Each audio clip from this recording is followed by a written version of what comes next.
은혜와 평강이 우리 모두에게 임하기를 예수님의 이름으로 축원해드립니다. 오늘 말씀은 사도행전 20장 13절에서 24절 말씀을 통해 사명이 이끄는 인생이라는 제목으로 하나님 말씀 증거하겠습니다. 성령이 이끄는 교회 사도행전 강의 79번째 시간입니다.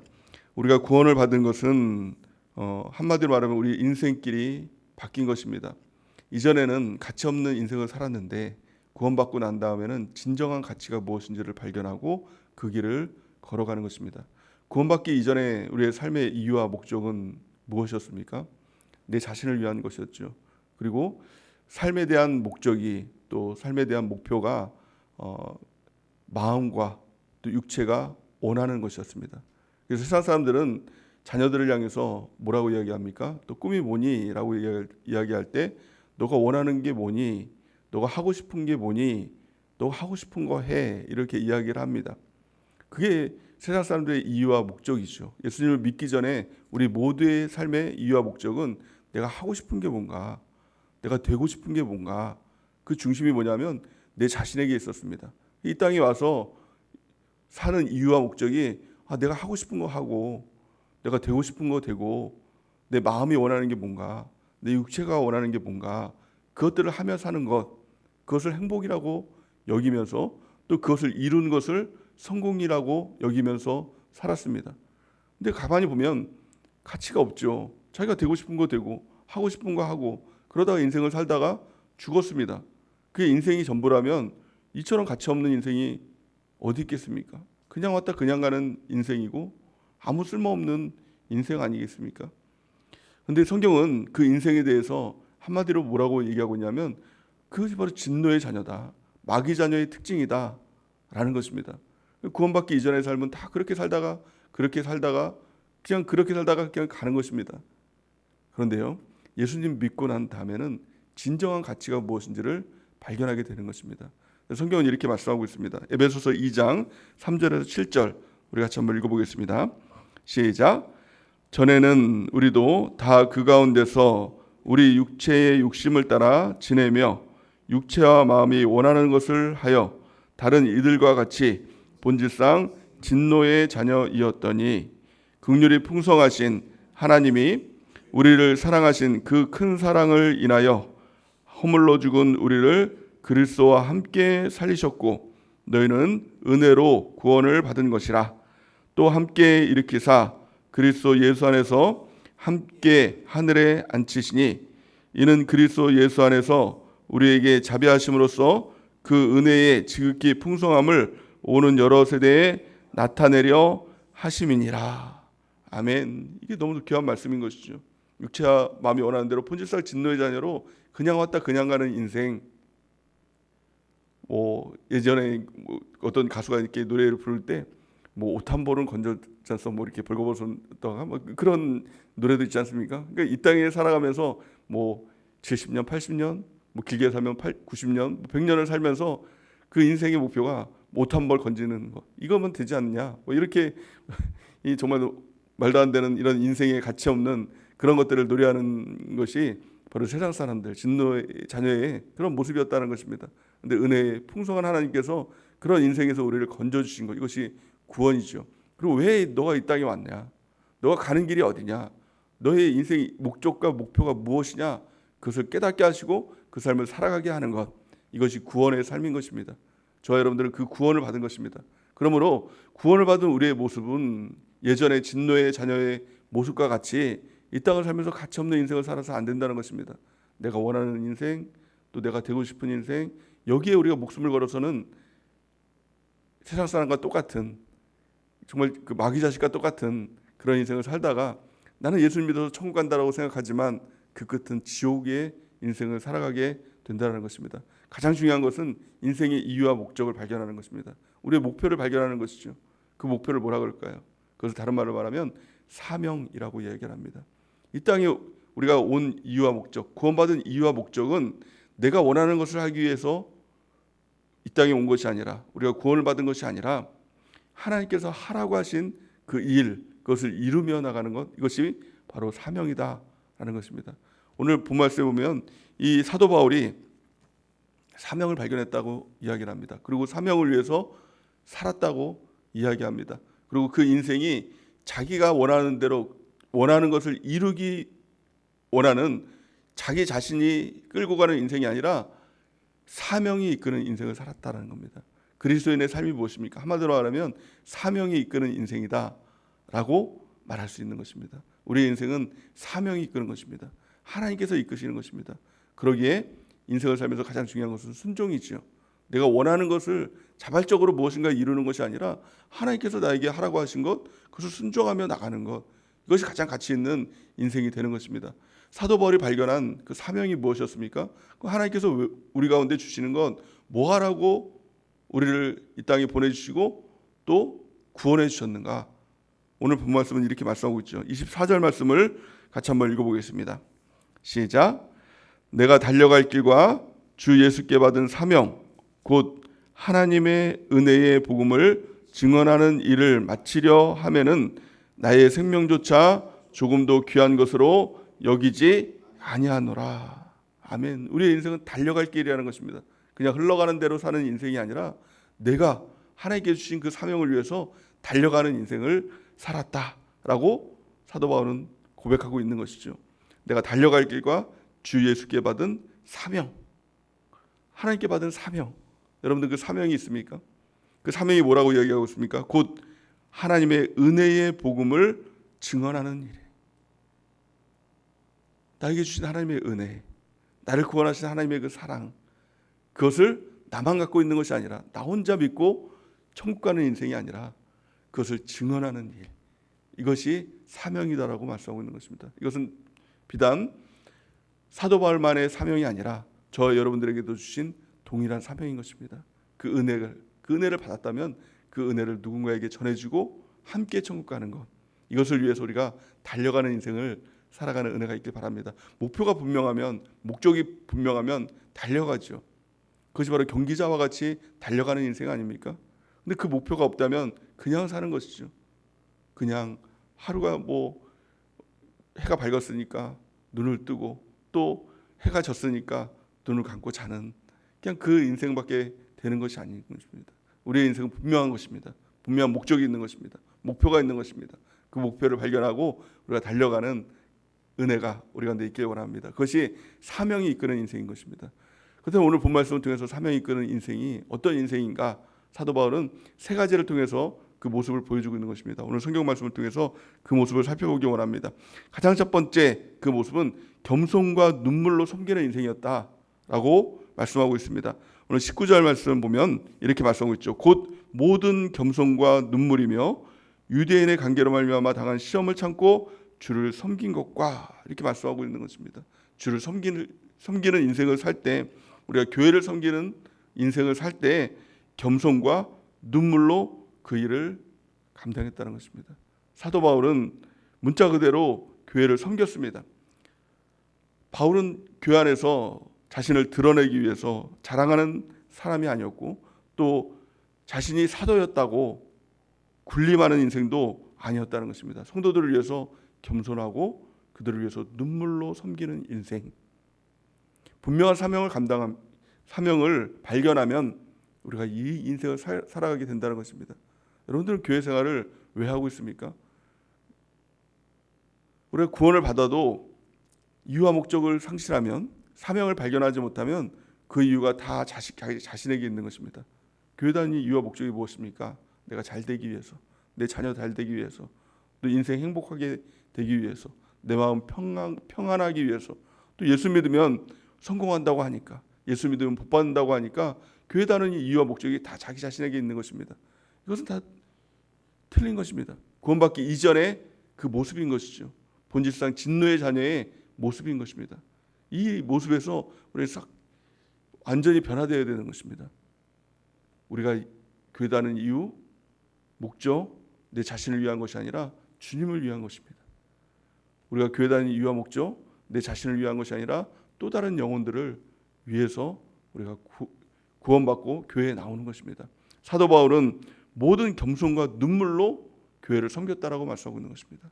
우리 이 마음을 가지고 교회를 섬기는 은혜가 있길 바랍니다. 다른 사람을 섬기고 또 함께 구원받는 우리 모두가 되는 은혜가 있기를 예수님의 이름으로 축원해 드립니다. 두 번째 사명이 이끄는 인생이 어떤 인생입니까? 바울은 환난과 결박을 마다하지 않는 인생이다라고 이렇게 이야기를 합니다. 23절 말씀에 보니까 오직 성령이 각 성에서 내게 증언하여 결박과 환난이 나를 기다린다 하시나, 이렇게 말씀하고 있는 것입니다. 우리가 순종하면 여러분들 어떤 마음을 갖습니까? 순종하세요라고 하면 어떤 마음을 갖죠? 순종하면 복 받는구나, 순종하면 좋은 일이 일어나는구나, 순종하면 만사 형통의 길이 열리는구나 라고 생각을 합니다. 하지만 그렇지 않다는 겁니다. 순종하면 모든 것이 다 잘되고 모든 것이 다 평안하고 모든 것이 다 복받는 인생이 아니다라는 것입니다.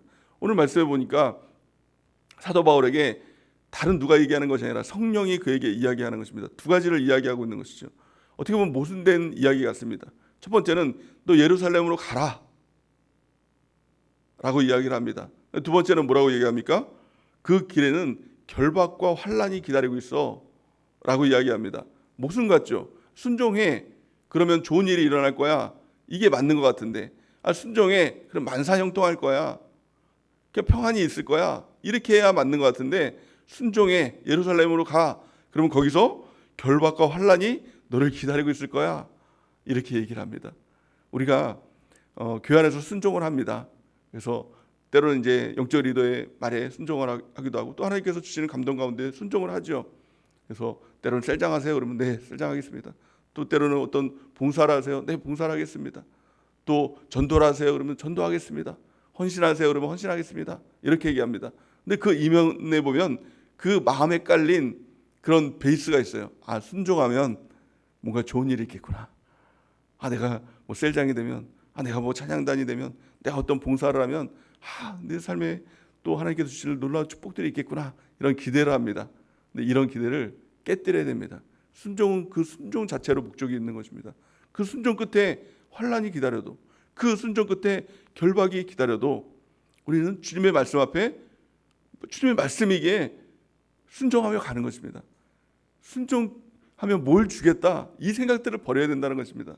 사도 바울에게 분명히 성령께서 마귀가 이야기한 것도 아닙니다. 성령께서 순종해, 예루살렘으로 가. 그럼 거기서 환난과 결박이 너를 기다리고 있을 거야. 여러분들 어떻겠습니까? 이 말씀을 듣는다면 너 셀장해, 그러면 너 거기서 핍박받고 결박이 기다리고 있을 거야. 그 길 가겠습니까? 사명의 인생은 간다라는 것입니다. 만약에 사도 바울이 그 말을 듣고 예루살렘으로 가면 결박과 이 핍박이 기다리고 있어, 그럼 그 길 가면 안 되겠네, 그 길로 안 갔다면 어땠을까요? 결박을 받았을까요? 핍박을 받았을까요? 안 받았을 겁니다. 어떻게 보면 여생 편안하게 살 수도 있었을 것입니다. 하지만 사도 바울은 결박과 핍박을 받는 그 인생을 선택했다는 것입니다. 왜요? 그게 사명이니까. 그게 내가 이 땅에 있는 이유와 목적이니까. 그리고 내가 구원받은 이유와 목적이니까. 그 길을 위해서 달려가는 것입니다. 심지어는 다른 어떤 사도들이 와서, 다른 어떤 이 선지자라고 부르는 이 여자들이 와가지고 그 길을 막습니다. 그 길 가면 바울 당신 죽습니다. 결박당합니다. 위험합니다. 그러니까 다른 길로 가세요. 사도 바울은 전혀 개의치 않습니다. 나는 죽는 길로 가겠다.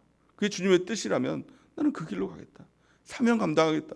그 길을 통해서 한 영혼이라도 구원할 수 있다면, 하나님의 뜻이 이루어질 수 있다면 내가 그 길로 가겠다라고 이야기를 하는 것입니다.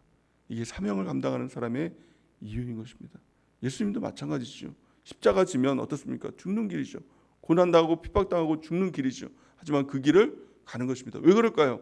하나님께서 예수님을 보내신 이유와 목적이기 때문에 그 길을 가는 것입니다. 우리도 마찬가지입니다. 순종하면 만사 형통 없습니다. 순종하면 내 가정 잘 되는 거 없습니다. 그럼 이제부터 순종하면 안 되겠다, 이런 생각이 아니라 하나님의 뜻이라면 결박과 핍박이 올지라도 내가 그 길을 가리라. 이것이 그리스도인의 삶이고 사명자의 삶인 것입니다. 사명이 이끄는 인생이 되는 것입니다. 그것을 우리가 선택하는 것입니다. 순종을 선택하는 것입니다. 순종하면 결박과 핍박이 있을지라도 우리가 그 길을 가는 놀라운 하나님의 은혜가 있기를 예수님의 이름으로 축원해 드립니다. 세 번째로 사명이 이끄는 인생은 어떤 인생일까요? 그것은 사도 바울의 고백과 같이 생명까지도 아끼지 않겠다. 이 고백으로 가는 인생인 것입니다. 우리 24절 말씀을 같이 읽겠습니다. 시작. 내가 달려갈 길과 주 예수께 받은 사명 곧 하나님의 은혜의 복음을 증언하는 일을 마치려 하면은 나의 생명조차 조금도 귀한 것으로 여기지 아니하노라. 아멘. 우리가 이 고백 가운데 주님 앞에 달려나가는 은혜가 있길 바랍니다. 하나님의 사명 감당하는 일 가운데 나를 통해서 또 다른 영혼이 구원받는 일 가운데 나의 생명조차도 나는 아끼지 않겠다. 사명이라는 것이 무엇입니까? 하나님의 일 가운데 나의 목숨도 바치겠다. 이것이 사명인 것입니다. 저 여러분들이 사명자 되기를 바랍니다. 그 길을 걸어가는 은혜가 있길 바랍니다. 이전에는 나를 위한 삶이었습니다. 내 자신만을 위한 삶이었습니다. 내 가정만을 위한 삶이었습니다. 하지만 우리가 구원을 받았다면, 그리고 우리가 정말 사명자라면 이제는 나를 위한 삶이 아니라 주님을 위한 삶으로 우리를 헌신하는 것이죠. 또 나를 위한 삶이 아니라 다른 사람을 위한 삶으로 내 자신을 헌신하는 것입니다. 이것이 사명자의 길인 것입니다. 그 길을 가겠다고 우리가 결단하고 이제는 그 길로 행하는 것입니다. 그 은혜가 있기를 원합니다. 그럴 때 이제는 내가 나를 책임지는 인생이 아니라 주님께서 나를 책임지는 인생이 되는 것입니다. 모든 일 가운데 하나님께서 나를 책임지십니다. 먼저 그의 나라 의를 구하라. 그러면 이 모든 것을 너에게 더하시리라. 그래서 우리의 삶은 내가 나를 책임지는 인생이 아닙니다. 내가 나를 먹여 살리는 인생이 아니라 하나님이 나를 책임져 주시고 하나님이 나를 먹여 살려주시는 그 인생으로 우리가 바뀐 것입니다. 우리 그 인생을 선택하고 그 인생을 결단하고 그 인생을 살아내는 우리 모두가 되는 은혜가 넘치기를 예수님의 이름으로 축원해 드립니다. 그래서 예수 믿으면 뭐 만사형통, 뭐 복받는 인생, 이 꿈을 버리십니다. 또 예수 믿으면 핍박이 온다, 고난이 온다, 이것을 감수하고 이 길을 걸어가는 것입니다. 그럴 때 우리 인생에 정말 성경 그대로의 인생, 바울과 같은 인생, 예수님과 같은 인생, 그 길을 걸어갈 수가 있는 것입니다. 그럴 때 그 끝이, 사명자의 끝이 바로 영원한 천국이 되는 것입니다. 내 마음과 육체가 원하는 대로 살아가는 인생, 예수님을 믿어도 나만을 위해서 살아가는 인생, 교회를 나와도 예배를 드려도 전도를 위해도 예배 드리면 내가 복받지, 전도하면 내가 복받지. 이 인생의 끝은 사실은 그 끝은 지옥인 것입니다. 예수님 앞에서 예수님이 물어보실 것입니다. 너 어떤 인생을 살았니? 그러면 내가 능력도 행하고 또 내가 선지자 노릇도 하고 또 내가 하나님의 일도 했습니다. 근데 그 이유와 목적이 무엇이었느냐는 겁니다.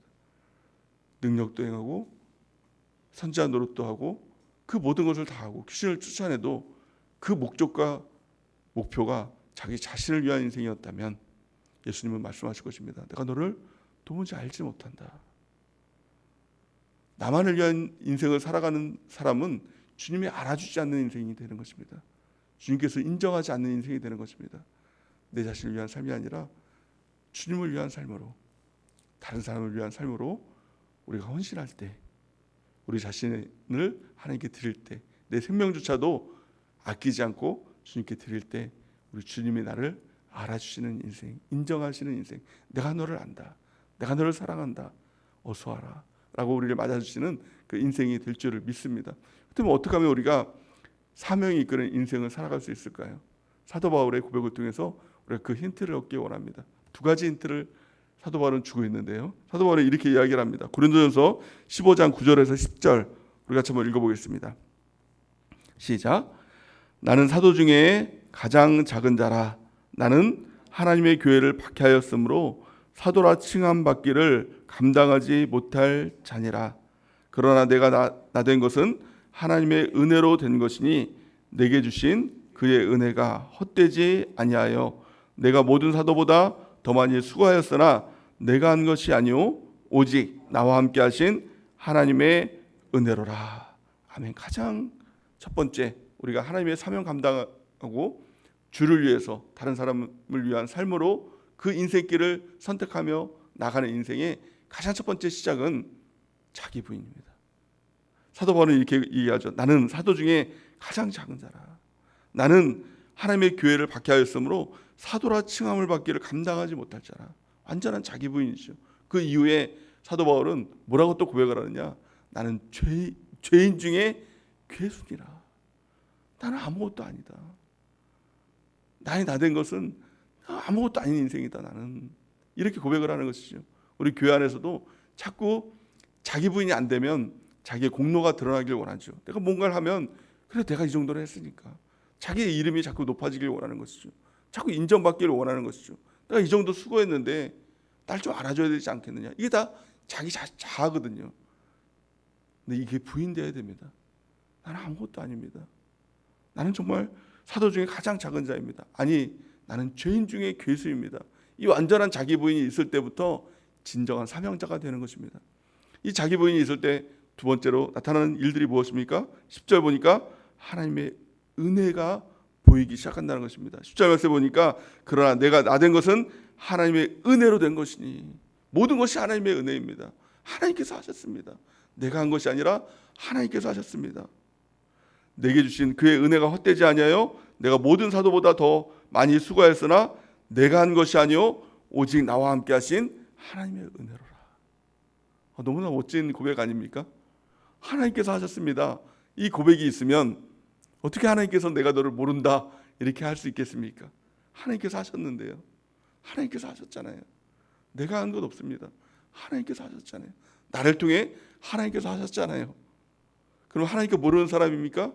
아니죠. 하나님께 아시는 사람이죠. 인정된 사람이죠. 그래 내가 했다 라고 우리 주님은 우리에게 말씀하실 것입니다. 이게 천국 가는 사람인 것입니다. 저 여러분들이 이 고백이 있기 원합니다. 그러기 위해서 주일날 주신 말씀처럼 내 자신이 끊임없이 부인되어야 됩니다. 우리 신앙생활을 방해하는 것은 다른 무엇이 아닙니다. 환난과 핍박이 아닙니다. 저 사람 때문에, 그 일 때문에, 저 환경 때문에 아니라는 것입니다. 신앙생활을 방해하는 것은 내 자신이에요. 내가 있습니다. 이 자기 공로, 자기 의, 이것들이 날마다 부인되어야 되는 것입니다.